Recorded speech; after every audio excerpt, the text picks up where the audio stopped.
시간 함께 일어나셔서 함께 기도함으로 또 예배를 준비하며 주님 앞에 먼저 나가기 원합니다. 예배하기 참 좋은 날입니다. 우리 옆에 분들을 바라보시면서 함께 인사하기 원합니다. 잘 오셨습니다. 잘 오셨습니다. 하나님께서 우리를 이 자리로 부르신 줄을 우리가 믿습니다. 여러분 믿으십니까? 우리가 그 믿음을 담아 또 다른 분에게 다시 한번 인사하기 원합니다. 잘 오셨습니다. 정말 잘하셨습니다. 우리가 함께 예배를 위해서 이 시간 함께 기도하기 원하는데요. 어떤 이유에서든지 이 자리에 오셨음은 성령 하나님께서 우리를 이끌어주시고 우리를 불러주셨음을 우리가 믿습니다. 이 시간 주님 우리 마음속에 역사하여 주셔서 우리가 주님의 임재하심을 우리가 경험하기 원합니다. 하나님 우리가 더욱더 주님께 가까이 가기 원합니다. 오직 주님의 성령으로 우리가 젖어들기 원합니다. 하나님께서 역사하시고 우리의 예배를 기뻐 받아 주시옵소서. 우리 마음의 문을 활짝 열고 주님 앞에 나아가오니 이 시간 우리를 받아 주시옵소서. 우리 함께 기도하며 나가기 원합니다. 함께 기도하시겠습니다. 사랑의 주님 감사합니다. 이 시간 우리의 마음의 문을 열고 나아갑니다. 하나님 우리의 성령의 역사하심 우리가 경험하기 원합니다. 하나님 우리의 마음의 문을 여시고 주님 우리에게 역사하여 주시고 성령 하나님 우리에게 임재하여 주시옵소서. 하나님 우리와 함께하여 주시기를 원합니다. 그 가운데 함께하시는 이 주님을 우리가 경험하기 원하오니 주님의 시간 붙드시고 우리 마음을 가져여 주시옵소서. 주님 아버지께서 역사하시고 우리가 경험하기 원합니다.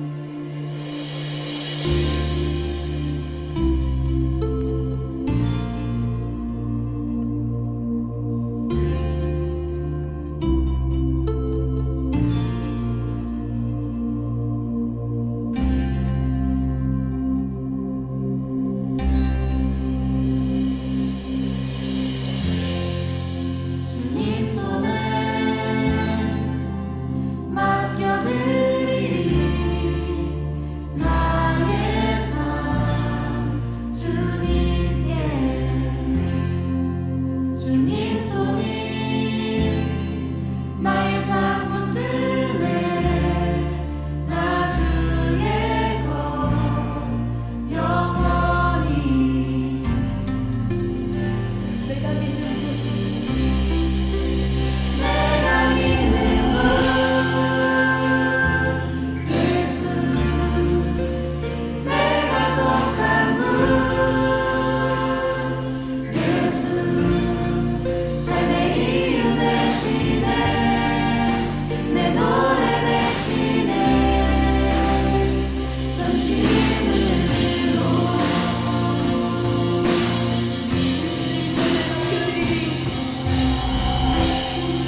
하나님 아버지, 오늘 저희에게 귀한 주일을 허락하셔서 온전히 예배드릴 수 있게 하심 감사드립니다. 지난 한 주간의 삶 또한 우리의 가는 길을 항상 인도하시고 주께서 눈동자같이 저희를 살펴주셨음을 고백합니다. 그럼에도 불구하고 하나님과의 교제를 소중히 여기지 못하고 순간의 즐거움과 안일함을 따라 살아갔던 순간들을 긍휼히 여겨 주시옵소서. 주님, 오늘 특별히 어버이 주일을 허락하셔서 다시 한번 저희를 낳고 길러주신 부모님의 사랑을 생각하게 하심에 감사드립니다. 기도로 또 눈물로 길러주신 부모님의 마음을 잊지 않고 주님의 말씀을 따라서 부모님의 마음을 기쁘게 하는 자녀들이 다 되게 하여 주시옵소서. 오늘 내 부모를 공경하라 라는 말씀으로 말씀 전하실 전영 목사님의 입술에 권능을 더하셔서 우리의 심령이 말씀에 반응하게 하시고 그 말씀에 순종하며 살아가는 은혜를 허락하여 주시옵소서. 오늘도 예배를 돕는 모든 손길들을 주님께서 기억하시고 축복하여 주실 줄로 믿습니다. 오늘 예배의 시종을 모두 주님께 맡겨드립니다. 늘 함께 하셔서 우리를 지키시는 예수님의 이름으로 기도드립니다. 아멘. 오늘 하나님께서 우리에게 주신 말씀은 잠언 23장 22절에서 25절 말씀입니다. 너를 낳은 아비에게 청종하고 내 늙은 어미를 경히 여기지 말지니라. 진리를 사되 팔지는 말며 지혜와 훈계와 명철도 그리할지니라. 의인의 아비는 크게 즐거울 것이요 지혜로운 자식을 낳은 자는 그로 말미암아 즐거울 것이니라. 내 부모를 즐겁게 하며 너를 낳은 어미를 기쁘게 하라. 아멘. 박은수 시인의 시 중에 이런 시가 있습니다. 어머니는 좋은 옷이 필요치 않으신 줄 알았습니다. 예쁜 그릇도 갖고 싶지 않으시고 맛있는 음식에도 마음이 없으신 줄 알았습니다. 빛깔 고운 립스틱이나 꽃무늬 화려한 양산품 눈여겨보시지도 않는 줄 알았습니다. 그런데 시집와서 40고개에 다다르며 이제사 깨달아집니다. 어머니도 여자이셨음을. 어머니의 가슴에도 무지개가 있고 파랑새가 있고 사파이어 같은 꿈이 있음을 이제사 알아봅니다. 어머니, 언제나 귀한 이름입니다. 언제나 우리 마음속에 별처럼 살아있는 아름다운 이름입니다. 이날에 어머니를 그리워합니다. 오늘은 어버이 주일입니다. 성경을 살펴보면 기독교만큼 효를 강조하는 것도 없는 것 같습니다. 하나님이 주신 십계명만 봐도 앞에 4가지는 하나님을 어떻게 섬길까, 그리고 뒤에 6가지는 사람들과 어떻게 지내야 될까에 관해서 말씀하고 계시는데, 사람들과의 관계 중에 가장 첫 번째로 강조하고 있는 계명이 바로 부모를 공경하라는 계명입니다. 내 부모를 공경하라. 그리하면 내 하나님 여호와가 내게 준 땅에서 내 생명이 길리라. 이 신약에 와서는 예수님께서 이것을 더욱 강조하십니다. 그래서 마태복음 15장을 보면 이런 말씀이 있습니다.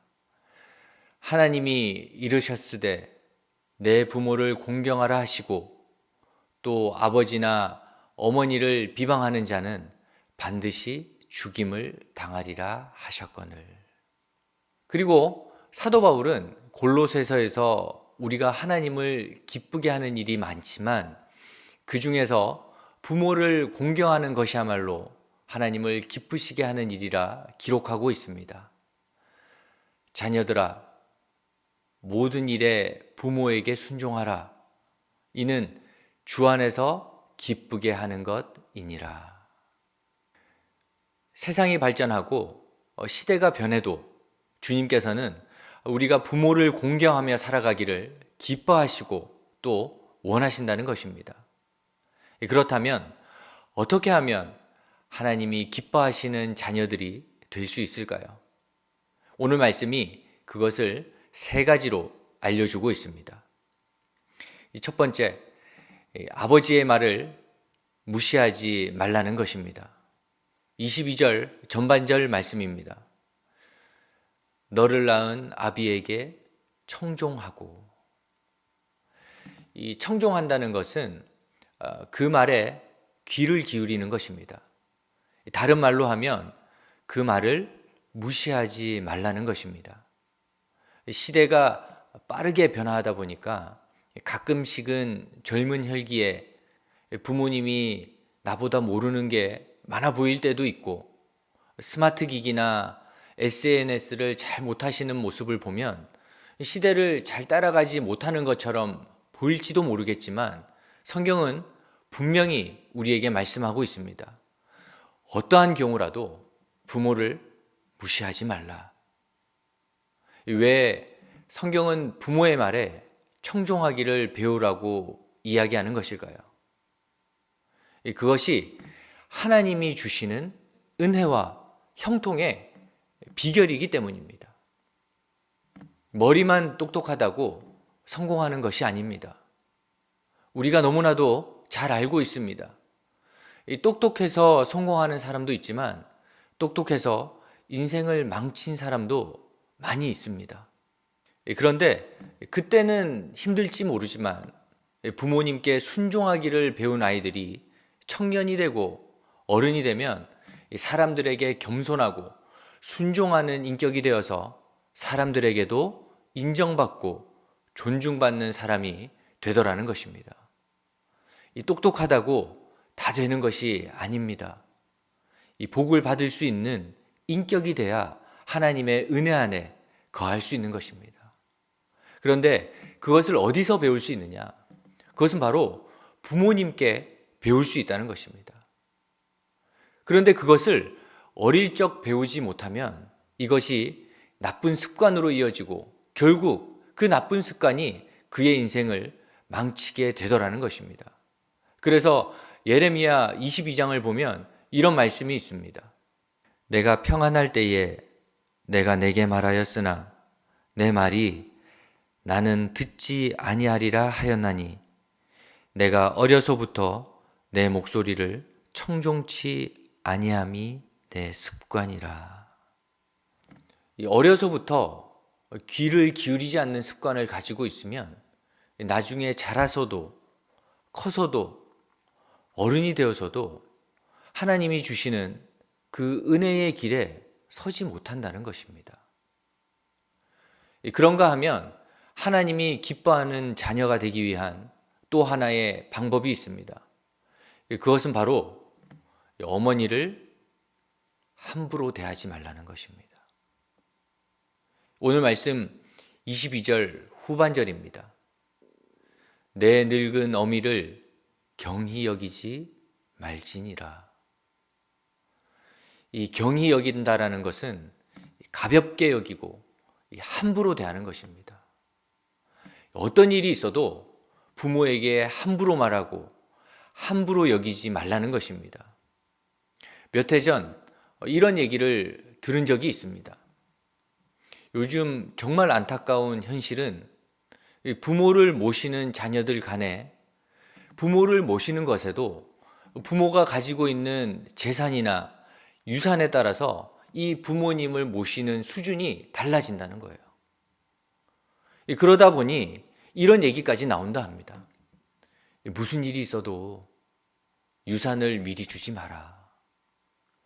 약착같이 들고 있어야 그래도 한번 찾아오고, 그래도 한번 전화라도 오고, 그래도 한 번이라도 얼굴을 볼 수 있다. 참 안타까운 일이 아닐 수 없습니다. 그 이야기를 들으며 또 제 모습을 바라보며 또 우리의 모습을 돌아보는데 문득 이런 성경 구절이 떠올랐습니다. 사람이 무엇으로 심든지 그대로 거두리라. 우리가 설사 가난하고 연약한 부모님이라 할지라도 우리가 정말로 부모님을 공경해야 할 이유가 있는데, 그것은 바로 부모님은 힘이 없고 연약하고 가난해도 그 뒤에는 살아계신 하나님이 계신다는 것입니다.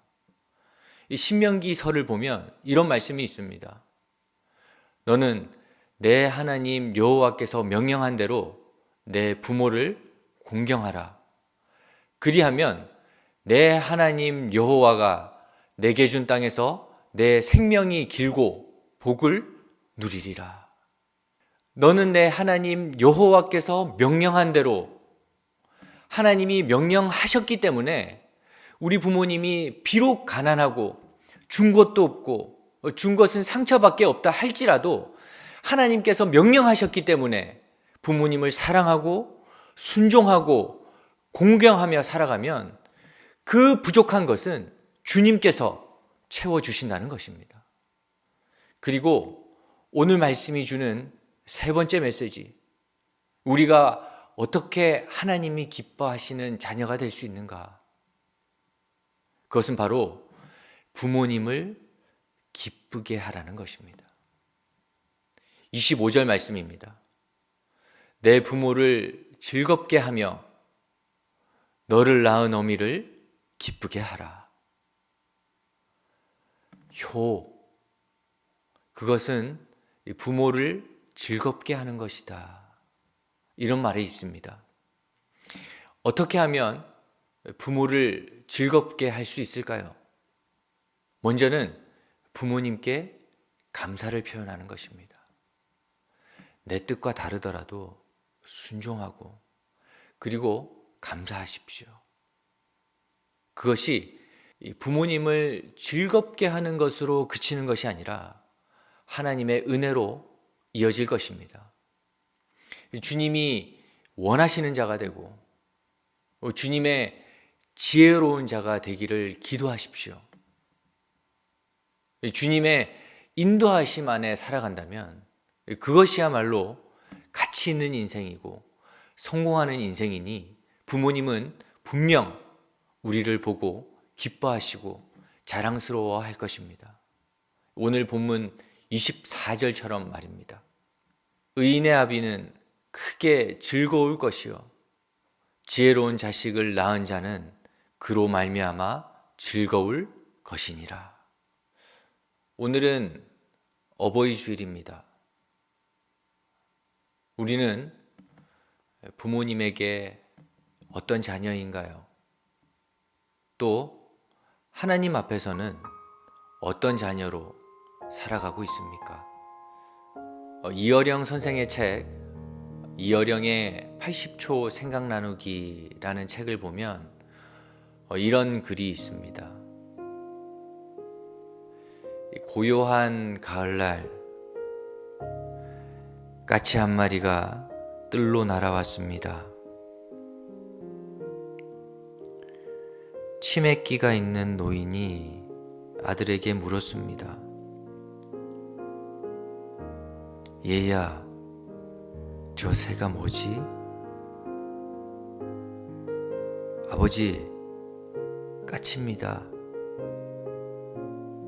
아버지는 조금 후 다시 묻습니다. 얘야, 저 새가 뭐지? 까치라니깐요. 아버지는 창밖을 보시더니 또 묻습니다. 얘야, 저 새가 무슨 새라고 했지? 몇 번이나 대답해야 아시겠어요? 까치요. 까치라고요. 그때 옆에 계시던 어머니가 안타까운 듯 말씀하셨습니다. 아범아, 너는 어렸을 때 저 새를 보고 무슨 새냐고 100번도 더 물었단다. 그때마다 아버지는 까칠한다, 까칠한다 100번도 넘게 대답하시면서 귀엽다며 이쁘다며 내 머리를 쓰다듬어 주셨지. 그래서 내가 말을 배울 수 있었단다.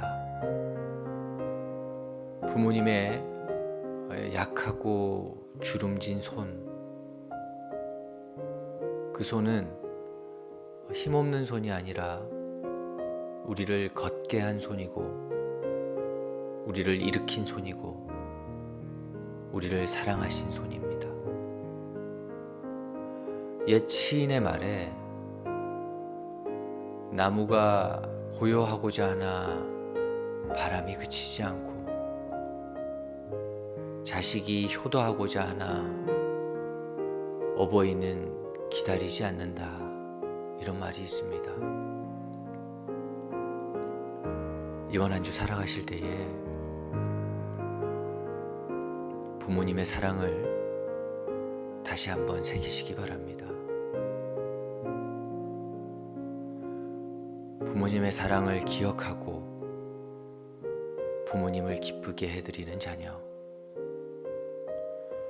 부모님을 즐겁게 해드리는 자녀, 부모님께 기쁜 마음으로 순종하는 자녀가 되시기를 바랍니다. 이것이 오늘 우리를 향한 하나님의 뜻이고, 우리가 그렇게 살아갈 때에 하나님께서 우리의 일상에, 우리의 가정에,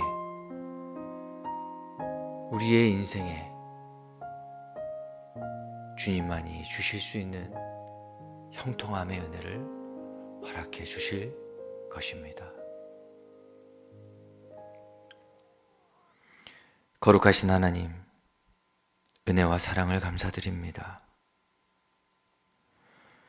오늘 주신 말씀을 통해 우리가 어떻게 살아가야 하는지 가르쳐 주셨사오니, 부모님께 순종하고 부모님을 기쁘게 해드리는 삶을 살아갈 수 있도록 우리들을 인도하여 주시옵소서. 예수님의 이름으로 기도드립니다. 아멘. 지금은 구주 예수 그리스도의 크신 은혜와 하나님 아버지의 무한하신 사랑하심과 성령 하나님의 놀라우신 역사하심과 교통하심이 주님의 말씀에 순종하고 부모의 즐거움과 기쁨이 되기를 다짐하는 하나님의 백성들 머리머리 위에, 저들의 가정과 생업 위에 영원토록 함께하시기를 간절히 축원하옵나이다. 아멘.